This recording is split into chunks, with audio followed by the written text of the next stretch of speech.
we're going to hold our place right there in Exodus, and we're going to go over to, in Leviticus, and we're going to go back to Exodus 29. Exodus 29.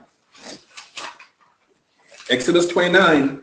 And Exodus 29, brothers and sisters, is talking about the consecration of the priest. Just in case we don't know, it's talking about the consecration of the priest.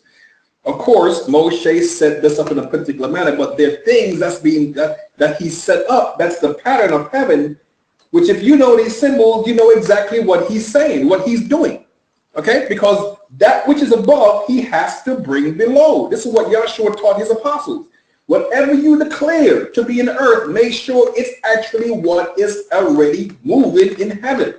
And when you set it up, it will be forever. Nothing could fight against it. So here goes in chapter 29. Let's look in verse 23. Now it's going a little deeper into the wave offering now. It says, from the basket of unleavened bread, which is before Yahweh, take a loaf of bread and a cake made with olive oil and water. Put all these in the hand of Aaron and his sons, which are the priests, and wave them in front of Yahweh as a wave offering. As a wave offering. This is an initiation, inauguration. This is actually what's that's taking place here. Okay? Now, let's go back over to Leviticus. Okay? No, don't go back there yet. Let's read one more verse. It says, and take them from their hands and burn them on the altar along with the burnt offering for a pleasing aroma to Yahweh, an offering made by fire to Yahweh. So this is something that is pleasing. We got to remember that. This is something that is going to be pleasing to Yahweh. Now, let's go back over to Leviticus here. 23.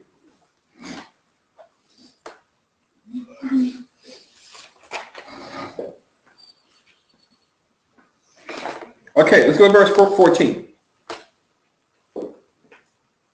13, I'm sorry, 13. Okay. So it says, the Omer offering shall be 2 tenths. It's going into what it should be, 2 tenths. Okay, and this 2 tenths, brothers and sisters, it's 2 is the symbol for house. It's the symbol for witnesses. Okay, it's the symbol for a family. It's a symbol for a body. So it's saying the two. This shall be a body of an ephod, and the ephod is the perfect standard. So it's a body that is carrying the perfect standard of Yahweh. Of fine flour, okay, the best servants, the ones who have been sifted and tried, okay, and are able to be made into a meal to feed the people. These are not just talking about flour. It's talking about people. It's talking about people who have been prepared to hold the charge of Yahweh and feed the flock. So mixed with oil, of course, you know what the oil is. It's a symbol of the Holy Spirit of Yahweh. And this is an offering made by fire to Yahweh as a pleasing aroma. And of course, here you have a drink offering. And a drink offering is, Shaul says, I am poured out like a drink offering. A drink offering is when you pour yourself out to Yahweh. In other words, you will love Yahweh with all your heart, soul, and might. Everything. This is how you pour yourself out to your Father. Pour them out. Okay?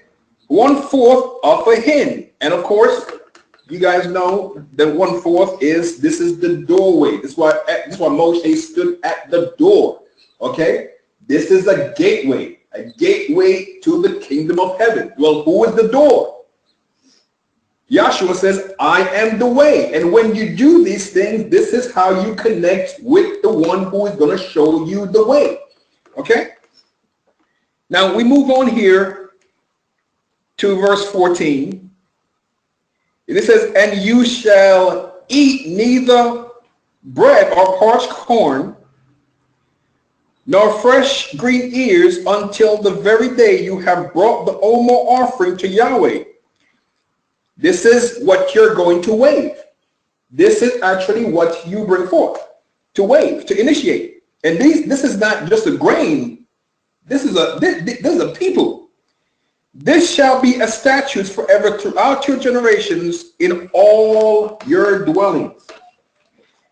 And you shall count for yourself after those who you have selected are initiated to be accepted before Yahweh. He says, and you shall count for yourselves from the day after the first holiday Sabbath, from the day that you brought the sheaf. The sheaf is those who are chosen of the wave offering. These are going to be children of Yahweh, sons of Yahweh, who are going to heal the world. These are the ones who are sifted, tried, so they could become, you could make them into the cake. You could make them into the food that's going to feed the people. Okay? The sheaf of the wave offering, 7 full weeks shall be counted. 7 full weeks.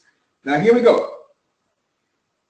Count off 50 up to the day after the 7th week, then you shall offer another grain offering. Now these are 2 offerings. The first offering that's made with the Omar over here, okay, this is barley. The second one that is made, it's wheat. So you count off 50 days before you make the second offering over here, which is the one that's going to be wheat. So it says, you shall bring from your habitation 2 waved loaves made of 2/10 of an ephah of fine flour. They shall be baked with salt, the first fruits unto Yahweh. Do you see what they're representing right there? Okay. And you shall offer with the bread 7 lambs of the first year without blemish, 1 young bull, 2 rams. And now we will go into this really far, but we can't do this today because we're going to run out of time. We're going to go over time just the way it is right now.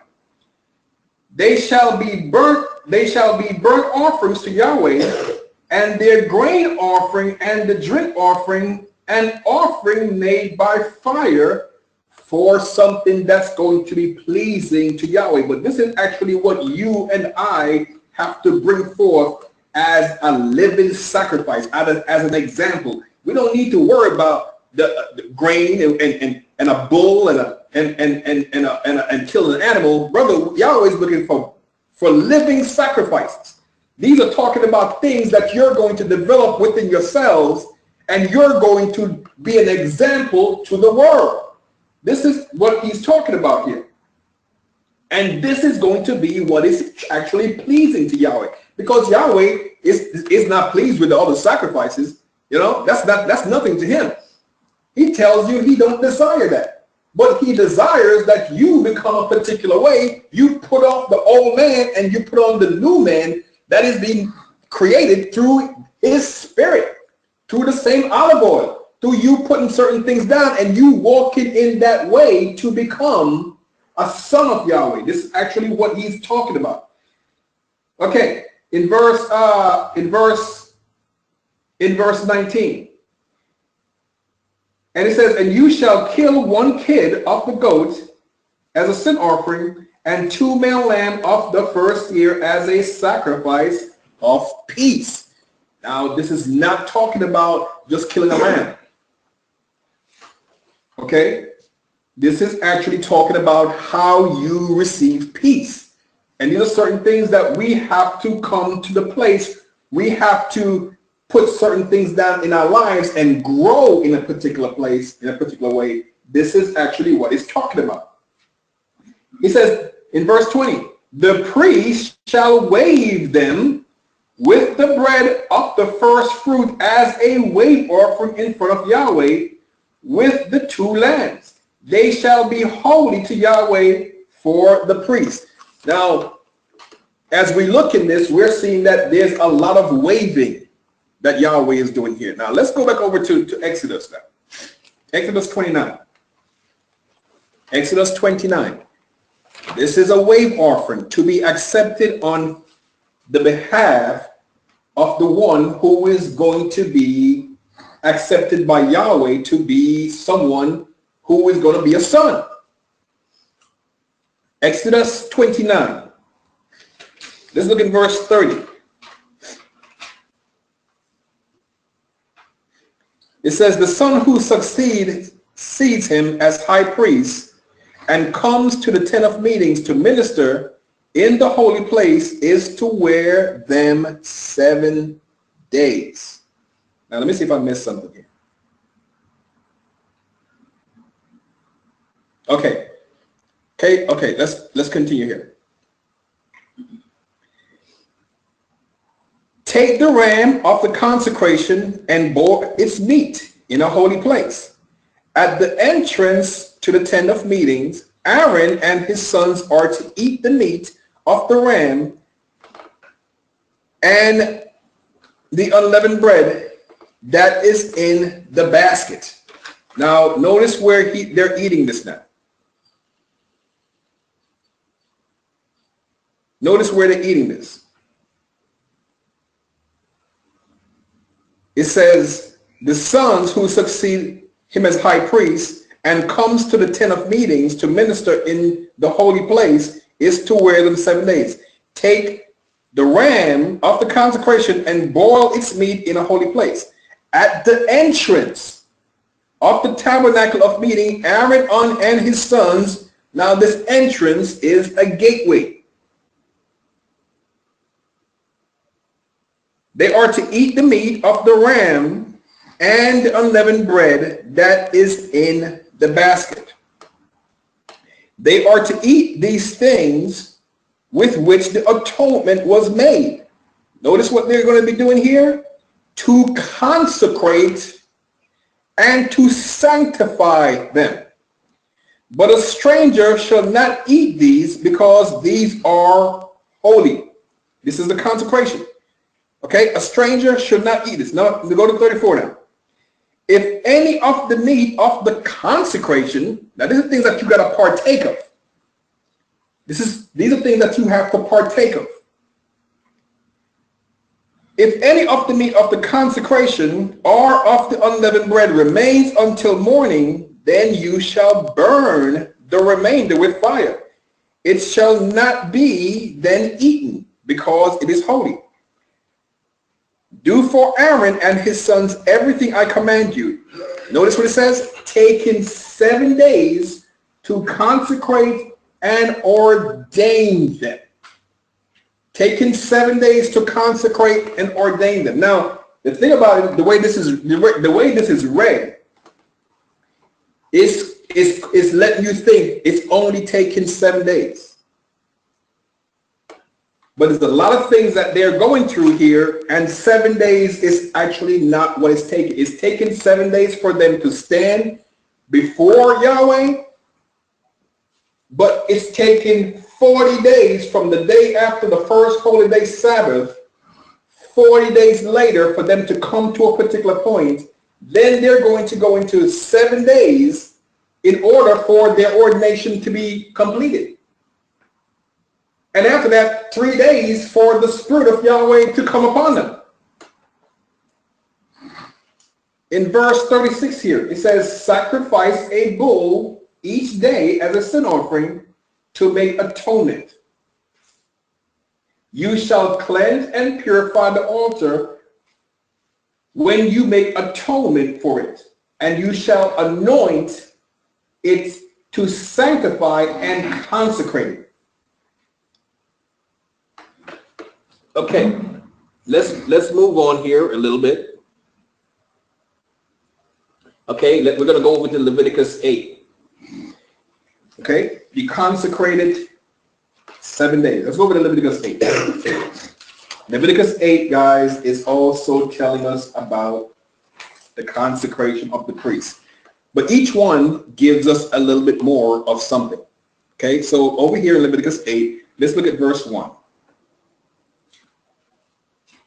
And Yahweh spoke to Moshe, saying, let's go down to verse 26.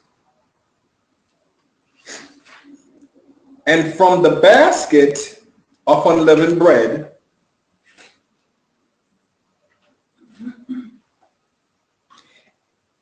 in front of Yahweh, he took a cake of bread and one made with oil and a wafer. He put these on the fat portion and on the right thigh.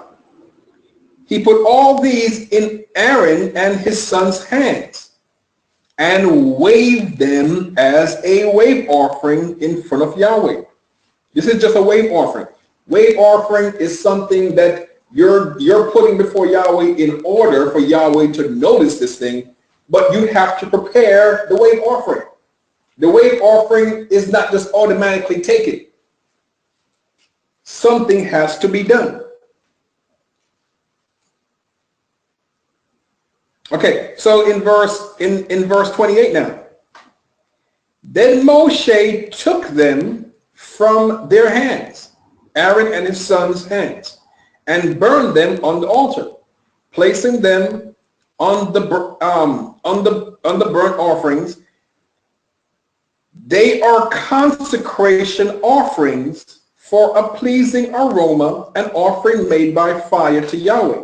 Then Moshe took the breast and waved it as a wave offering in front of Yahweh. It was Moshe's part of the ram of consecration as Yahweh had commanded Moshe. Now, what we're talking about here is the consecration of this priesthood. The consecration of this priesthood. Let's go with the verse 33. Now, this is what these brothers had to do after they went to a particular time to prepare themselves. In verse 33, and you shall not leave the entrance to the tent of meetings for 7 days until the days of your consecration and ordination are ended. Your consecration will be 7 days. But in order to get your ordination all through, you have to go through another period. Even before this period right here. Your consecration will be 7 days. Now, do you know what happens at the tent of meetings, guys? At the tent of meetings, this is where everybody comes with their problems. And for 7 days, these brothers had to go through a time of trial. For 7 days, this is what they had to do. So it's 7 days of trial. But you just didn't come and go to 7 days of trial.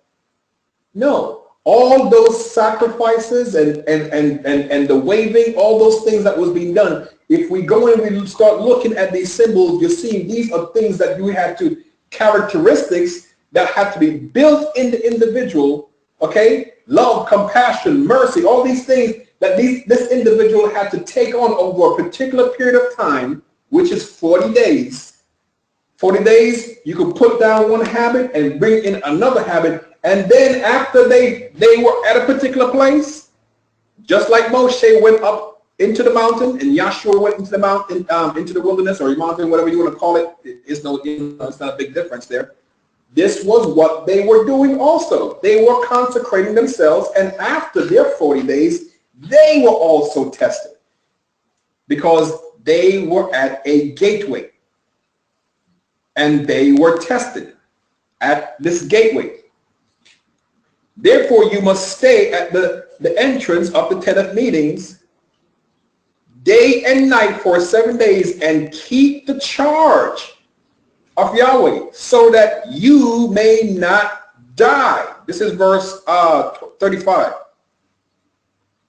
For that is what I have been commanded. This is what I have been commanded. So Aaron and his sons did all these things Yahweh had commanded by the hand of Moshe. Now let's go back. Let's go over to Leviticus, back over to Leviticus 23. And we're going to look at verse 15. Leviticus 23 and verse 15.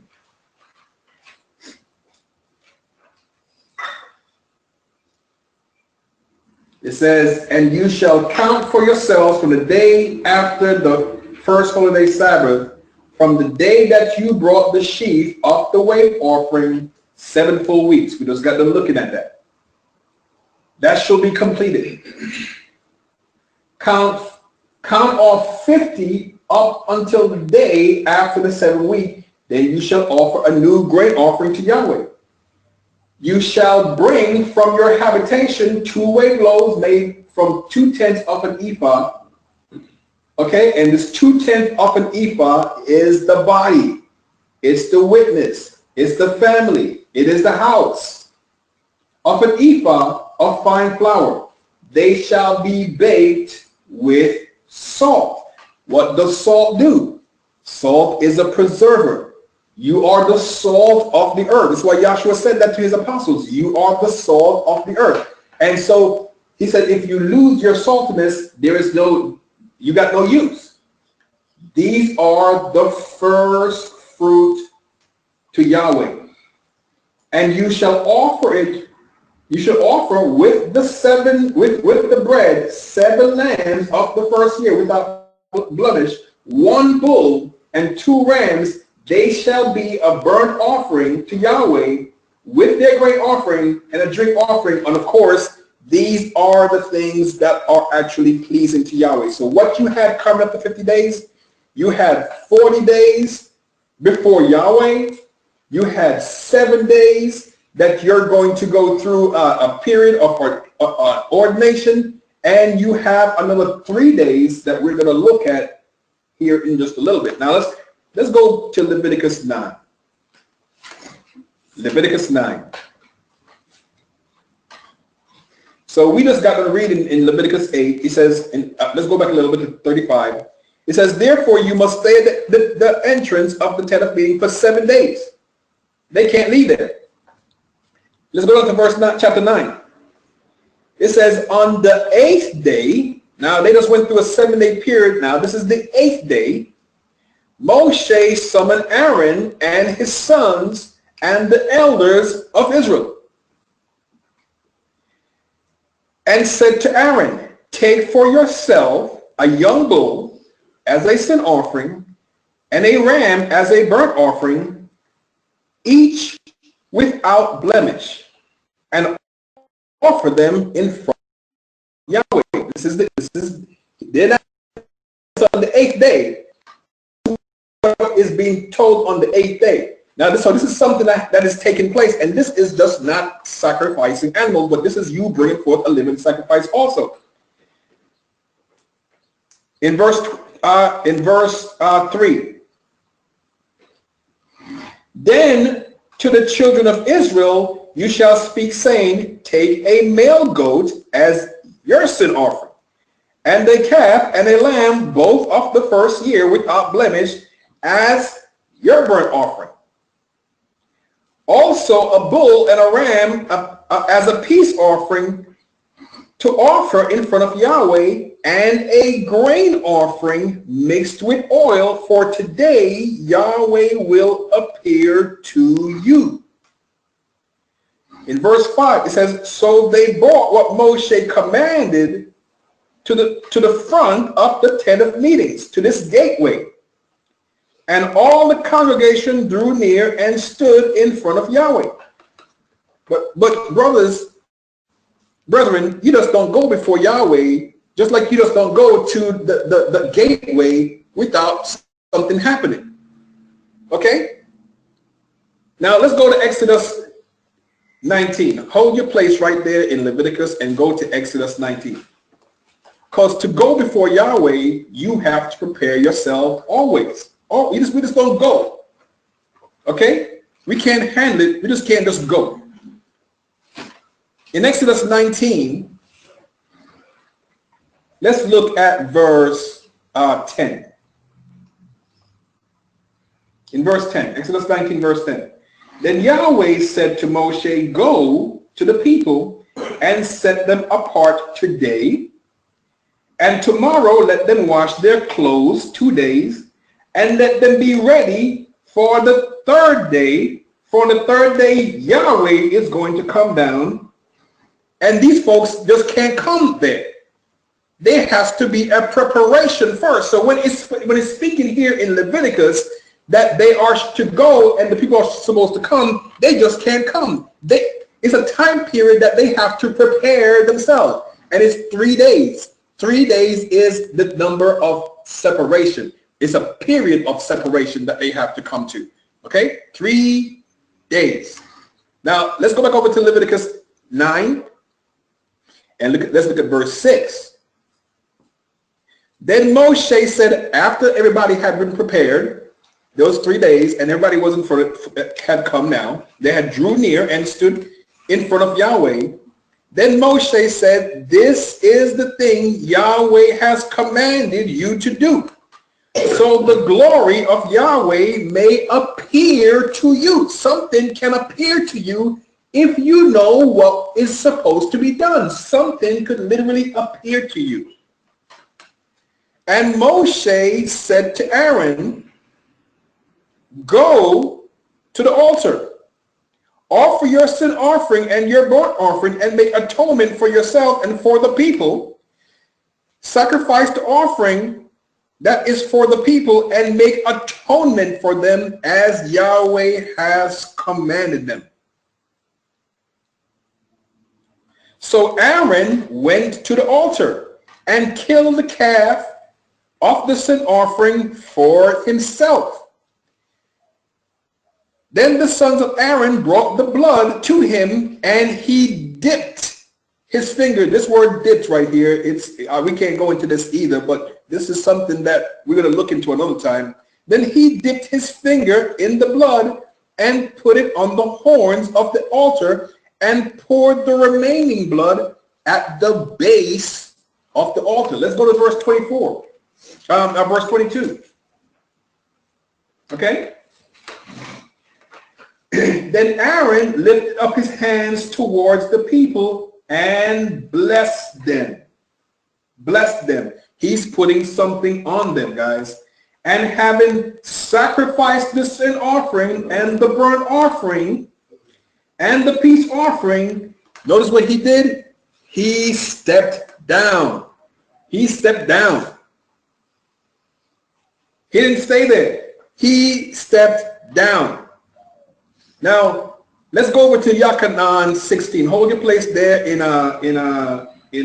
Leviticus. He stepped down.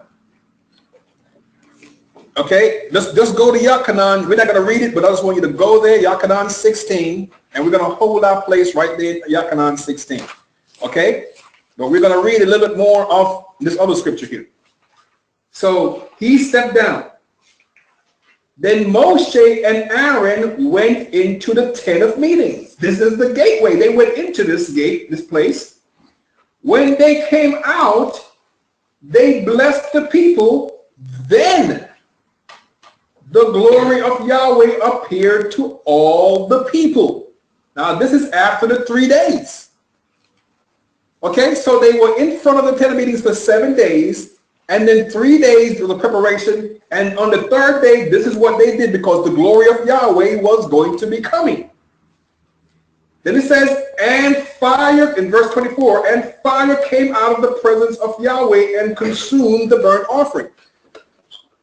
The fire, my brother, is the spirit of Yahweh. And it's going to consume the burnt offering. The burnt offering is me and you when we give ourselves totally over to Yahweh. Not one smidgen is left for ourselves. We give it totally to Yahweh. This is who Yahweh is going to possess. This is who the Father and the Son is going to come and sup with. This is actually what we're talking about here. And okay, so it consumed the burnt offering and the fat on the altar, which is the fat is going to be the best parts here. Okay, when all the people saw this, they shouted for joy and fell on their faces. They fell on their faces. Now, let's go over to Yachanan now. Yachanan 16. And let's look at verse 7. This is Yahshua talking to his apostles. Yahshua here says, however, I tell you the truth. It is for your advantage that I go away. Remember, Aaron, after he did those things, he stepped down. He stepped down, and him and Moshe went into the tent of meetings. When he came back out, he blessed the people. He says, however, I tell you the truth, it is for your advantage that I go away. For if I did not step down, the Comforter or the Spirit of Yahweh would not come to you and consume you, the burnt offering. But the Comforter would not come to you, but I go. But if I go, I will send it to you. Because when he came out with Moshe, they blessed the people. And fire came out of Yahweh and consumed the burnt offering, or the people.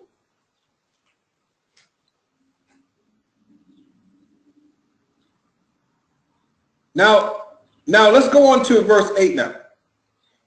And when Yahweh's Holy Spirit comes, it will convict the world of sin and of righteousness and of judgment.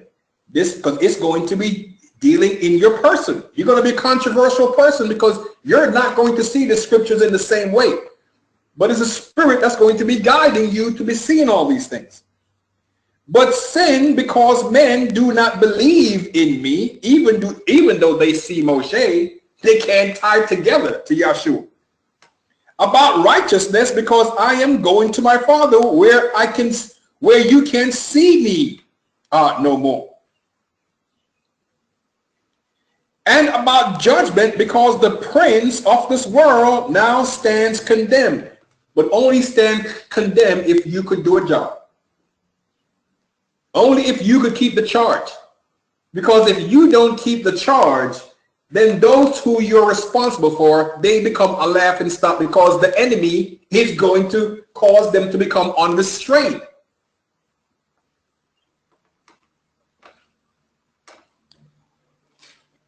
It says about, okay, where am I here?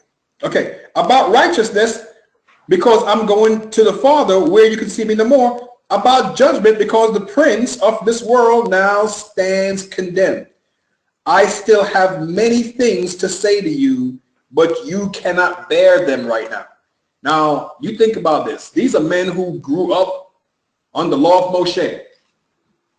And Yahshua is telling them at this point in their lives that he could tell them many things, but they wouldn't be able to handle it.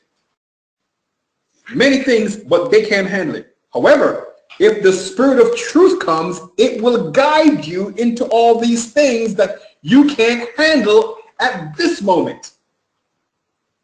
But you have to bring forth the sacrifice. You have to become a real wave offering. All of us. However, when Yahweh's Spirit of truth has come, it will guide you into all truth. All these truths that I could tell you right now, but you wouldn't be able to handle it. For it will not speak on its own, but whatever it hears, it will speak, and it will show you things to come. It will show you things to come. Now, let's go on over to Acts. So notice now, Aaron stepped down. Yahshua, let's go over to Acts 2. Yahshua said, it's advantageous for me to step down. Okay? And when he stepped down, he went into the gateway. Because Aaron and Moshe went into the tent of meetings. The people didn't come there with them. They went into the gateway. Yahshua also went. He stepped down. This is all already in the law. He already knew what he was doing. Okay? Because he knew he was going to be that high priest. He was going to be a type of Aaron in this mode right here. Now in chapter 2, Acts chapter 2, let's look at verse 1. Now the day of Pentecost is when the 50th day comes, guys. The 50th day comes on the day of Pentecost. Now actually, let's not go there yet. Let's go over to all right. We'll stay right here, and then we'll go to the other scripture. It'll probably be better for us to go to the other scripture first, but we're already here, so we'll just go through this, and then we'll backtrack a little bit to the other scripture. So chapter 2 and verse 1. And now when the day of Pentecost had fully come, they were with one accord. One accord in one place. One place. Remember, everything has to be in one basket, 2/10 of an ephah of fine flour, which is a house, a body, okay, in one accord, okay? And suddenly there came a sound from heaven, just as a violent wind being carried, and it filled all the house where they were sitting. Something was being sent because Yahshua had already stepped down. Just as Moshe and Aaron had gone into the tent of meetings. And they perceived that languages were being distributed just as lightning. This is fire, guys, fire. Fire coming from the presence of Yahweh, settling on each of them when they were filled with the Holy Spirit. This is the fire of Yahweh. They began to speak with other language as the Spirit, as the fire was consuming them, because they were the burnt offering. They're the ones who gave themselves to their Father. It's no different with the rest of us. It's no different. Yahshua will give us the same thing that he sent to them if we do what he says to do. The same thing. Now let's go over to Yachanan here. I'm sorry, to Matithia. We're going to backtrack a little bit because I kind of went past this a little bit, but we're going to go back and look at this a little bit here. So, Matithia. Matithia 4. Matithia 4. You know this deal right here. So we're going to backtrack and we're going to kind of recap everything now. The consecration of the priest, Moshe going on the mountain, everything. Now then, in verse 1.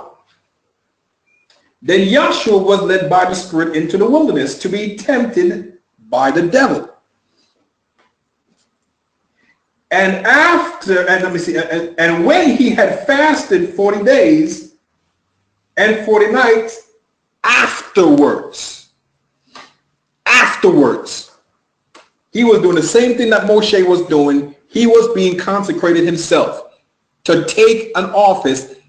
Okay, this was him being waved in front of Yahweh also, just as Moshe. And when you are waved, you receive the authority to wave others.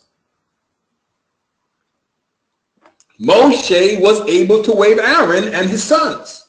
Yahshua was able to wave us. Of course, he did it with the apostles. And he knew this because of what is already stated in heaven. Because he's going to see this when he is going through the consecration. Yahweh is going to open his eyes. So after he had fasted for a night afterwards, he was hungry. He wanted the lower man to move. So we look here and we see all these things that's happening, going on. And we go down to verse 11. We already know the story. Let's go down to verse 11. So he says, and so afterwards he was being tested, guys. He was standing in front of 10 meetings for 7 days and he was being tried. After he had fasted, afterwards, he was being tried. And that's what you see going on from verse 3 to verse 10. This is a 7-day period that certain things are going on. He's standing in front of the tent of meeting for 7 days. And you have to keep the charge of Yahweh. And what you're reading there between 3 and 9 is him keeping the charge. Or 3 and 10 It's him keeping the charge of Yahweh. Something that Aaron did not do. And Moshe didn't do it the first time either. It says in verse 11, then the devil then left him after the 7 days, and behold, Malachim came and ministered to him at the end of the 3 days, because he consecrated himself, and in the 3-day period, the Malachim came, just like he came out of with Aaron and Moshe, the same thing, just as it came with the apostles. Malachim came and ministered to him. What's the Malachim of Yahweh? The Spirit. It's the Spirit of Yahweh. It came to him. Okay? And this ministered to Yahshua, bringing Yahshua to a particular place. Now, after Yahshua was done now, he was moving on to do his thing, but he had to go through this very same thing. Now, we have the same thing ahead of us. On Monday, that's coming, this Monday, is our 7 days. We start our 7 days. And in the past, actually Tuesday we start our 7 day, because Monday is the 40th day. In the past, you have seen what happens during the 7 days. But because you have prepared yourself, you could walk through it. Because you prepare yourselves to keep the charge of Yahweh for those 7 days.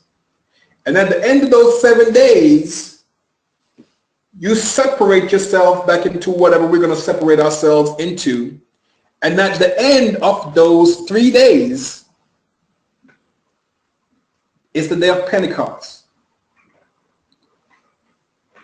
Yahweh says he's going to send his Spirit to consume you. To consume you. Now, he don't have to do it over and over every year, because we already know it happened here. We already saw it. Okay? We dealt with it. He don't have to do it year to year. He already showed it to everyone. We don't need to see the same signs every year. But we know, because we have seen, he has shown this outwardly, that everyone could see it with their eyes, and everyone could see it feel it from within. So then the 3 days come, and the 3 days end on the day of Pentecost. And if we're able to make these sacrifices that Yahweh is speaking about, and he gave to the hand of Moshe, which what he gave to Moshe is symbolic of what you really have to do, of what you truly need to be doing. Flesh and blood can't enter the kingdom of heaven. Yahshua didn't go into the most holy place with the blood of bulls and goats. He didn't go there. He went in once with his own blood for all. Now, if we know the law that talks about that, the priest is to bring in that blood for himself and for the people. So when the scripture says for all, it's talking about himself and for the people. What people? Those who will believe on him. Because he's telling you what sacrifices you got to bring. Because he's opened your eyes to what Moshe did. Just as he did with Shaul. He opened Shaul's eyes as to what sacrifices Moshe had, what they meant. Because Yahweh wants you to deal with living sacrifices. Nothing has to be put to death for you. Nothing. You have to put to death the passions and desires that's in your own members. This is the beast that's within the individual. This is what we got to put down. And when we put this down, then light is able to enter into the place of darkness and actually remove the darkness from us. This is what Yahweh wants. Flesh and blood cannot enter the kingdom of heaven. Okay? It's the Spirit that's going to give you life. The Spirit. So you have to, and I have to, and everyone who is going to believe have to figure out a way to get this Spirit. And when you receive this Spirit, it consumes you. Yeah, you may be a little controversial, but it's going to consume you because you're going to start seeing. And it's going to guide you into truth. So you're going to see. Now, it's not going to do it all at once. It's going to take its time. Yahweh is just don't throw everything upon us. No, because we won't be able to handle it. But he gives us our daily bread. As for what we are ready for, when the student is ready, the teacher appears. Because it is Yahweh's hands that's going to bring the teacher about. And so that we know how we have to set ourselves, how we have to set our minds, the things that we have to do in order to wait upon this and to hold the charge of Yahweh during this time. This is presented to you, so you will know. And with that, I'll go ahead and close.